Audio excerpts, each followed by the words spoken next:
Okay, we were muted there. It is 2 o'clock, so we will start the second to last session of the day. Carlos Perez from the Center for Teaching Excellence is going to talk about building modules and integrating Canvas content. And Armando Sujeto, also from the Center for Teaching Excellence, is going to be our moderator for this session. I know Carlos has a couple of interactive points here. So those of you that are in person will welcome that. And in the chat, feel free to drop your ideas in the chat, and we will share those via the microphones here in the room. All right. Thank you, CJ. Good afternoon, everyone. I know we've made it to 2 o'clock. We're almost there. So now we're going to talk about building modules and integrating Canvas content. So at this point in time, hopefully you've done merging of your sections. You have set up your gradebook. So now you can actually start adding content to Canvas. So that is what we're going to talk about during this section. So we really want to investigate the type of content that we can add to that Canvas module, and how do we develop content that can go within that module. There is different options that we can use. So let's begin by talking about how are you planning to use Canvas in your course. Can I have some volunteers to share out how are you planning to use Canvas? Have some volunteers around the room. So as far as assessment wise, well, course material, we have each of the modules are set up by different learning modules. And so we have lecture videos and lecture notes that are posted under course material for each of the modules. And then we have assessments for each of those modules. And assessments range from formative assessments of just quizzes to exams to projects. Awesome. So, thank you. Full variety. Awesome. Thank you. Full use of Canvas. Anyone else? Would you like to share your future plans? How are you planning to use Canvas? Maybe online, CJ? Can we check in Zoom? Currently, we don't have anything in the Zoom chat. Carlos, I did tell everyone to feel free to post their ideas there, though. Okay, any plans to use Canvas? All right, maybe we'll get started. What can we do? All right, so creating content in Canvas. So there are so many options for you of what type of content you can create. There is pages you can create. There is course announcements. You can create a calendar. Dr. Johnson talked about this earlier in the session. He talked about making use of Canvas. How can we use Canvas as that single one point that students can access everything? You can create a calendar. Why is this? I was like, so you can create calendar. You can create a calendar that matches your syllabus with students. They can access at any point in time. You can create your formative assessment, summative assessment, create rubrics, discussions, projects. You can create accessible materials for students. You can use third-party tools at the enterprise levels that have been paid by A&M. You can use multimedia formats. So there is a lot of different options that can help you make your course interactive and more accessible at the same time. So we're gonna begin by, in your Canvas, try to find these options within your Canvas. By now, you probably know where all these options are. So try to find the modules option, the discussion, pages, and quizzes. So we'll use 2 minutes. Just locate those buttons. Try to find the modules button to add discussion, add pages, add quizzes. So 2 minutes. All right. So it was not a trick question. This is just to make sure that you can find these options. All right, so modules and content. Earlier today, Dr. Johnson did mention too about the need to organize your content. You just don't want to add all content, one big module. No, we really want you all to organize this content, regardless whether you're teaching in person, if you're teaching online. It is strongly recommended that you organize your content. And the most efficient way to organize this content is using the modules option. So a module is just that sequence of content that will be organized in a very structured way based on either a topic or a skill. So different ways you can organize your module can be by unit, by weeks, by themes, or whatever organizing principle you want to use for your course that makes the most sense and that gives you some structure to your course. That way you're not just having a bunch of content popping for students. So how do you create these modules? The first thing, you should follow 5 steps. First, you want to write those learning outcomes. What do you want students to learn from that specific modules, from those resources that you're creating for students? After you add those learning outcomes, create those assessments. How are you going to measure those learning outcomes that you have applied? Why is this changing? That you have applied for that specific module. How many assessments are you going to create? How many formative assessments? Do you have a summative assessment included in that module? Then you can move on into creating those learning materials that will be useful for students to master not only the learning outcomes, but for them to perform really well in those assessments. Then you want to create the sequence learning materials. How are you, those learning materials you created, how are you going to structure them for students to cover all this information? And finally, once you figure it out what your learning experience will look like, write those instructions for students to follow throughout the module. So let's talk about how do we add that content to a module. So first, what you have to do is to create that actual module. So you create the module by going to the modules, actual module tab, click the add module, name your module, and we're going to talk about the different options you can do. So I am going to show you how this looks like from a course perspective. Can everyone in Zoom see my screen still? Zoom participants, can y'all see my screen? My Canvas screen? No, Carlos, I'm still seeing the PowerPoint. I'm not seeing your Canvas course. Okay. Share. How about now? Yes. All right. So once you are logged into your Canvas course, you click on the modules link on the course navigation bar. You click that add module and you come up with the name. You want the module to be as this name to be as descriptive as possible so students know what's the content of that module.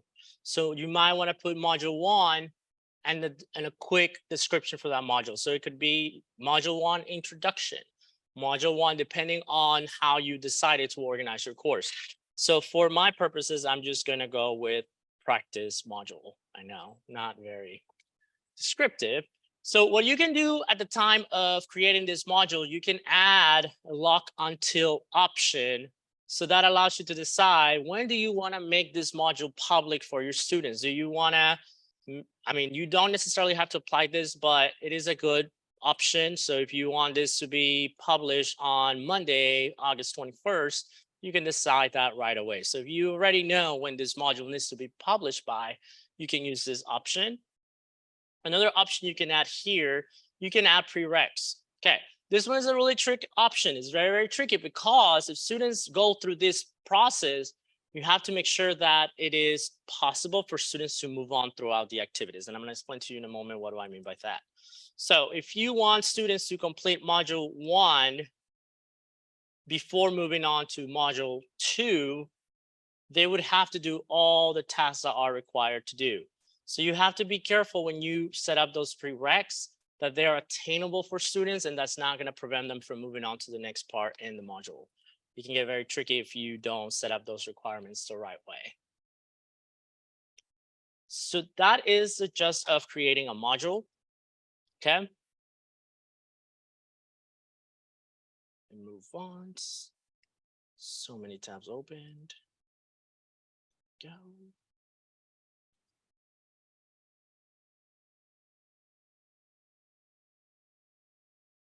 All right. There we go. Okay. So additionally, once you have those modules created, then you can start adding that content to your modules. You can add assignments, you can add quizzes, files, discussions. This is a spot where you will add all these different contents for students. So I am going to exit one more time, go back to my course. New share. So at this point in time, you can actually see your modules. You can actually click the plus sign, and that's where you would add whatever other content you have decided to create. So if you have a list of assignments that you have created, you click assignments, it will show all the assignments you've created. There would be right here. If you feel like creating a new assignment, then you could create assignment and put a name and create a new assignment. Also, what you can do, if you've created quizzes, all the quizzes you've created previously, you'll find them here as well. Any files you want to share with students, or any files that you have within your course, they'll be here as well.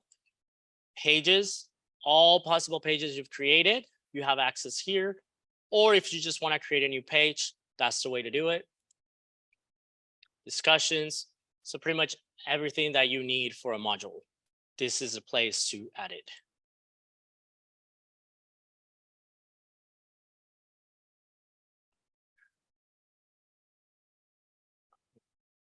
Any questions so far? Good.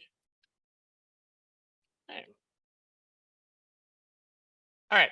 So here is another thing that we have to talk about, and it's organizing your modules. Okay. So you want to organize modules in a way that it makes sense for students.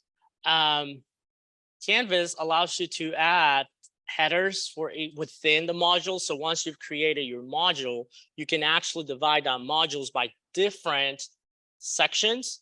You can increase indent to make it look better, the content. So it's not just one big list. And I'm going to show you how this looks like. Again, you can create different pathways for students to follow throughout the module. So if you want a student to score an 80 on a quiz before they move on to the next thing in the module, you can actually set that up within the modules. Again, and the idea is to help student navigation. We want students to have the best student experience possible while using Canvas. And they are used to it. I know students are used, they come in from high school, they do have knowledge about learning management systems. So this is not a new concept to them. So let's take a look at all these different settings and how they look like within Canvas. When you share, we're gonna go to the course again. All right, so here's my course. So if I go within any of, I'm gonna use one that has more stuff. So week 2 has content. So what I can do here is the options I was talking about, your prereqs. Again, you can have prerequisites. In this case, I have requirements for students. They have to finish the requirements in that sequential order. Or I can ask students to complete one of these requirements. I can decide what they want to do. So the options that you get for that assignment, you can have students view the item, mark as done, contribute to the page. So those are different actions students can do when you add some of those requirements. However, if you just want them all to do all these requirements, you would click that option as well. So those are different requirements you can add. Now, if you want to, as you can see, if you can see right now, my module, it is all one line. There's really no divisions. It is just all the content shows up in one single line. So if I click edit, whoops, I can actually indent here. Where's my indent? Whoops.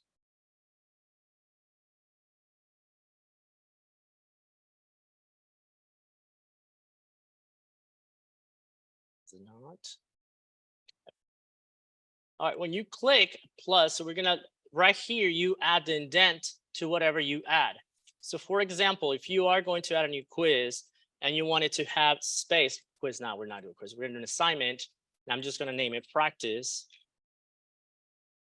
And I wanted to just indent to create a little bit of division within the module. I would create add item, and you can see how the assignment now moves a little bit to the right. It just creates that extra space. Now, the other thing I can do within the module, I can add a text header and say, for example, practice header. I'm just gonna show this. I don't want it to indent. I'm just gonna use it to divide content. I'm gonna move it up. And you can see now I've created a text header within the module. And underneath that text header, I've included an assignment. So another thing you can do, instead of calling it practice header, I can actually say all my assignments will be underneath this line. So that will be where all the assignments are underneath this text header. I'm going to include all my assignments. Or I can add at the top, we can say discussions will be above here. Go up. Now you have a text header for discussions. I have another text header for assignments. So that's how you can organize content within that specific module. So it's just not a list of all the assignments and all files that you share with students within a module. Questions? No questions in the chat either at this point. Oh, and as soon as I said that, we got a question in the chat. So it's not, oh yeah, I changed it up to assignments. Instead of just being practice header, I made it more specific. There it is, discussions, assignments. There we go. Oh, well, I was actually wanting to know, other than the actual font or the text itself, is there any other way that we can alert the student that this is another component of this particular module? The other way would be to indent the assignments. So if you increase indent, and I'm going to show you right now, you can see how the assignment moves a little bit to the right. Is there another way, CJ? I've also seen numbering used, so it's an outline format. I've even seen like a header used with, you can use a text symbol, like a green check mark or something means it needs to be turned in. And a pair of eyes means it needs to be read or something. You can get those from Carlos if you press the Windows button and period, I think it is. If you go into the text header. Windows. If you edit one of the text headers. Mm-hmm. And in the text header itself, hit the Windows button and period at the same time. And that should bring up, yeah, and you can search, there are emojis you can put in there. So I've actually seen people set up something like that as well with some sort of coding system for things to be read. Now you can't put those in assignments. That causes a major problem if you put them in assignments. They won't go to the grade book, but you can use them for text headers. Discussion in this matter.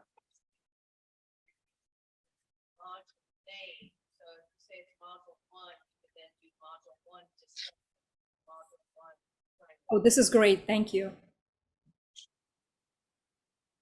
Discussion.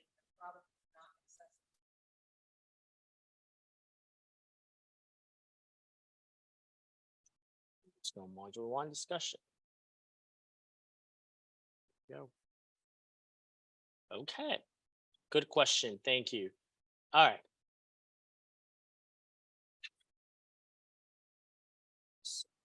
Whoops. All right. So this is going to be more like a more than 2-minute check. What we're going to do, so this is your chance to try it out. So you can create a new module and you're going to call that module the practice module. You'll be required to lock the module until 8/31/2023.